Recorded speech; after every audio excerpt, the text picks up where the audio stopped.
मैं आप सभी को राजभाषा विभाग स्वर्ण जयंती समारोह की हृदय से बधाई व शुभकामनाएं देता हूं। साथ ही मैं पूरे देशवासियों को इस हिंदी दिवस की हार्दिक शुभकामनाएं देता हूं। हमारा भारत विविधताओं का देश है। अलग अलग संस्कृति और भाषाओं से भरा है, लेकिन फिर भी हम एक हैं। और इसका सबसे बड़ा कारण है भाषा से जुड़ी हमारी एकता।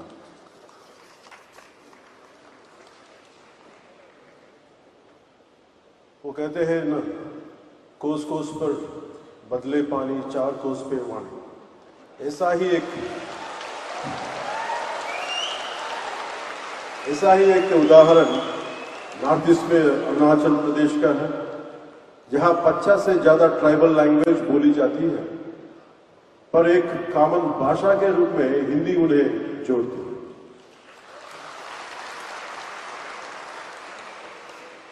हिंदी से जुड़ा एक दिलचस्प किस्सा याद आता है। बात ब्रिटिश शासन की है। उस समय यूरोप से कुछ मिशनरी भारत आए। उन्होंने आंध्र प्रदेश के एक विद्वान गिड़गु राममूर्ति पंतलू से एक आदिवासी भाषा सीखी। नाम था सबर भाषा। फिर उसी भाषा में धार्मिक किताबों में अनुवाद किया। सोचिए, जब विदेशी लोग हमारी भाषाएं सीख सकते हैं। हम जर्मनी जाते हैं कमाने के लिए तो जर्मन सीखते हैं, जापान जाते हैं तो जापानी। तो हम अपनी ही हिंदी भाषा से इतना डरते क्यों? ये डर क्यों? छुपा क्यों? झिझक क्यों? हम ये नफरत छोड़नी चाहिए, झिझक छोड़नी है। हिंदी कोई जबरदस्ती की चीज नहीं है। ये एक ऐसी भाषा है जो पूरे देश में आसानी से समझी जाती है। सोचिए,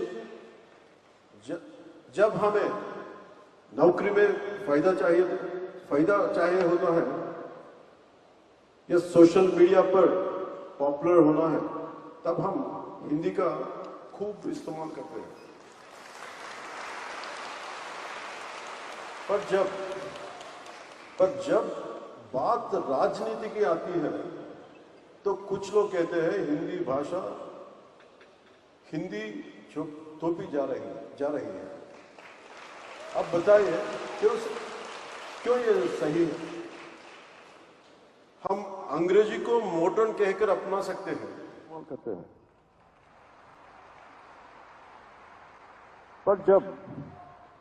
पर जब बात राजनीति की आती है, तो कुछ लोग कहते हैं हिंदी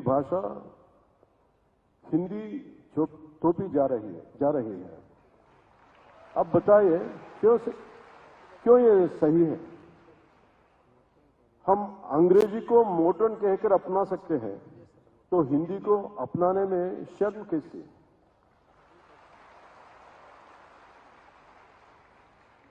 हमारे भारत रत्न डॉक्टर अब्दुल कलाम जी तमिलनाडु से थे, लेकिन हिंदी को बहुत पसंद करते थे। वो कहते थे, भाषा वो होनी चाहिए जो दिलों का जोड़े।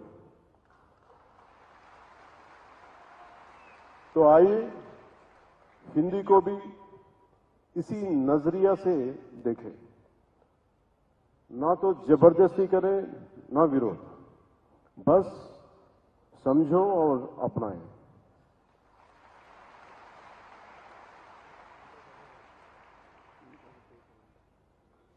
इस स्वर्ण जयंती के मौके पर आइए एक छोटा सा संकल्प लें। हिंदी से प्रेम करेंगे, अपनाएंगे और आगे बढ़ाएंगे। मैं कुछ पंक्तियां में तेलुगु में बोलने के लिए अनुमति दीजिए।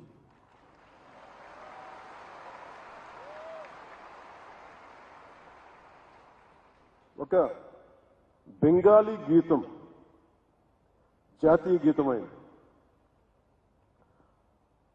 ఒక పంజాబీ భగత్ సింగ్ భారతదేశానికి ఒక రెవల్యూషనరీ ఐకన్. రాణా ప్రతాప్ శౌర్యానికి దేశానికి ఎక్కడో రాజస్థాన్లో ఉన్న రాణా ప్రతాప్, తమిళనాడులో ఉన్న Abdul Kalam missile man of India, Madras presidency ద్రావిడ ప్రాంతంలోనున్న ఒకళ్ళు చేసిన జెండా, మువ్వెన్నెల జెండా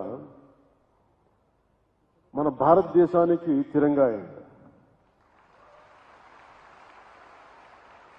ప్రతి భాష జీవ భాష.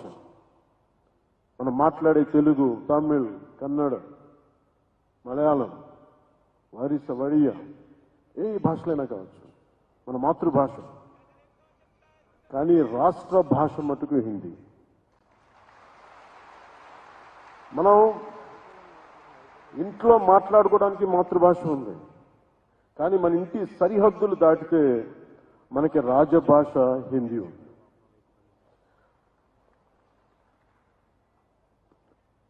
ప్రపంచం మొత్తం విడిపోవడానికి కారణాలు వెతుక్కుంటూ ఉంది, కానీ మన దేశం మొత్తం ఈ రోజున కలవడానికి, ఏకం కావడానికి ఈ రోజున మన రాష్ట్ర భాషని వెతుక్కుంటుంది. అది హిందీ అయ్యింది.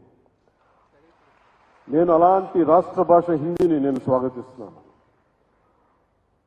ద్రావిడ భాషలు కావచ్చు, తెలుగు, తమిళ్, కన్నడ, మలయాళం, ఏ భాషలు కావచ్చు, దేశంలోని అన్ని భాషలు కావచ్చు, మన మాతృభాష మీద మన గౌరవం ఉంటుంది.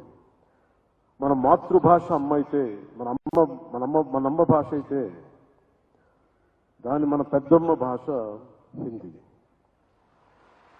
విద్య, వైద్యం, వ్యాపారం, ఉపాధి, వీటన్నిటికీ అన్ని భాషలు, వీటి కోసం అన్ని భాషలు, మాండలికాలు, గోడల్ని ఛేదించుకొని వెళ్ళిపోతున్న వీటి అవసరం కోసం. ఇలాంటి సమయంలో హిందీ వద్దనుకోవటం, హిందీని వ్యతిరేకించటం రాబోయే తరాల అభివృద్ధిని పరిమితం చేసినట్టు. ఒకరితో కలవడం అంటే, మన హిందీని నేర్చుకోవడం అంటే మన ఉనికిని కోల్పోవడం కాదు, మనం మరింత బలం చేకూర్చడం. మనం ఇంకొక భాషను అంగీకరించడం అంటే మనం ఓడిపోవడం కాదు, కలిసి ప్రయాణం చేయడం. హిందీని రాష్ట్ర భాషగా అడగటం అంటే, రాష్ట్ర భాషగా ఉండటం అంటే it is not a submission, it is an addition. English నేర్చుకుంటేనే కదా మనం ఐటీ రంగంలో అందిపుచ్చుకోగలిగాం. అలాంటిది దేశం మొత్తం మీద హైయెస్ట్ పాపులేషన్ మాట్లాడే థర్డ్ హైయెస్ట్ లాంగ్వేజ్ హిందీ. మనం దాన్ని నేర్చుకోవడంలో అడ్వాంటేజెస్ ఉన్నాయి, కానీ డిసడ్వాంటేజెస్ ఎప్పుడు చూడాలి. ఉర్దూని యాక్సెప్ట్ చేసి, పర్షియన్ని యాక్సెప్ట్ చేసి, ఉర్దూని యాక్సెప్ట్ చేసి హిందీని మీరు మా మీద రుద్దుతున్నారనేది చాలా చాలా అవివేకం అనిపిస్తుంది. If you could accept Urdu, why don't we accept Hindi? What is the problem there? అందుకని ఇంకొకసారి ఈ రోజున south Indian films 31% of the films హిందీలో 70 రెవెన్యూ వస్తున్నాయి. వ్యాపారానికి హిందీ కావాలి, వ్యాపారానికి హిందీ కావాలి, నేర్చుకోవడానికి హిందీ ఇబ్బంది ఏంటి? That's my question always. అందుకని నేను మనస్ఫూర్తిగా 2000 ఎప్పుడో ఒక సినిమా చేసినప్పుడు, ఒక సినిమా ఖుషి అయిన సినిమా చేసినప్పుడు, that is my commitment to my రాష్ట్ర భాష. నా భాష ఇది, నా హిందీ. ఈ మేరా జహాన్ అని పెట్టానంటే ఆ రోజు నాకున్న హిందీ రాష్ట్ర భాష మీద నా గౌరవం. ఇది ఎందుకు ఒక తెలుగు సినిమాలో హిందీ పాట ఎందుకు పెట్టాల్సి వచ్చిన అవసరం వచ్చిందంటే, ఇది మాతృభాష నా తెలుగు అయితే నా రాష్ట్ర భాష హిందీ చెప్పడానికి చేస్తున్నారు. అందుకనే వన్ మోర్ టైం, if ప్రత్యేకమైన రోజున ఇంకొకసారి శపథం తీసుకున్నాం. इस स्वर्ण जयंती के मौके पर आइए एक छोटा सा संकल्प लें. हिंदी से प्रेम करेंगे, अपनाएंगे और आगे बढ़ाएंगे. धन्यवाद. जय हिंद, जय भारत.